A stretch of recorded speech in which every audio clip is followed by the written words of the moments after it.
மாவட்டம் திருவிடைமருதூர் அருகே மாற்றுத்திறனாளிகளுக்கு வழங்கப்பட வேண்டிய 3 சக்கர சைக்கிள்கள் அவர்களுக்கு வழங்கப்படாமல் வெயிலிலும் மழையிலும் துருப்பிடித்து வீணாகி வருவது அதிர்வலைகளை ஏற்படுத்தியுள்ளது.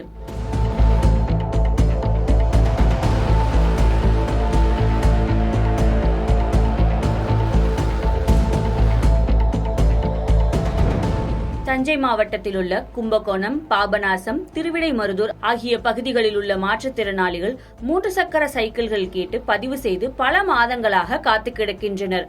இந்த நிலையில்தான் திருப்பனந்தாள் அருகே பந்தநல்லூர் பகுதியில் உள்ள மாரியம்மன் கோயிலில் மாற்றுத்திறனாளிகளுக்கு வழங்கப்பட வேண்டிய 30க்கும் மேற்பட்ட 3 சக்கர சைக்கிள்கள் பல மாதங்களாக செடி கொடிகள் மண்டி வெயில் மழையில் கிடந்து வீணாகி வருகிறது. மாவட்ட நிர்வாகம் இதை கருத்தில் கொண்டு பதிவு செய்து காத்திருக்கும் மாற்றுத்திறனாளிகளுக்கு அவர்களுக்கு உண்டான 3 சக்கர சைக்கிள்களை உடனடியாக வழங்க வேண்டும் என்ற கோரிக்கை வலுத்துள்ளது. இது குறித்து கும்பகோணம் மாற்றுத்திறனாளிகள் நலத்துறை அதிகாரிகளிடம் நாம் கேட்டபோது 3 சக்கர சைக்கிள்களுக்கு பதிவு செய்தவர்கள் எண்ணிக்கை அதிகமாக இருப்பதால் மீதமுள்ள சைக்கிள்களும் வந்த பிறகு இவை வழங்கப்படுவதற்கு ஏற்பாடு செய்யப்பட்டுள்ளதாக தெரிவித்தனர். மேலும் அதுவரை பாதுகாப்பாக இந்த 3 சக்கர வாகனங்களை உள் அறையில் வைக்க நடவடிக்கை எடுக்கப்படும் என்றும் தெரிவித்தனர். இருப்பினும் 3 சக்கர வாகனங்களுக்காக காத்திருப்பவர்களுக்கு இந்த பதில் ஏமாற்றத்தையும் ஏக்கத்தையுமே கொடுத்துள்ளது.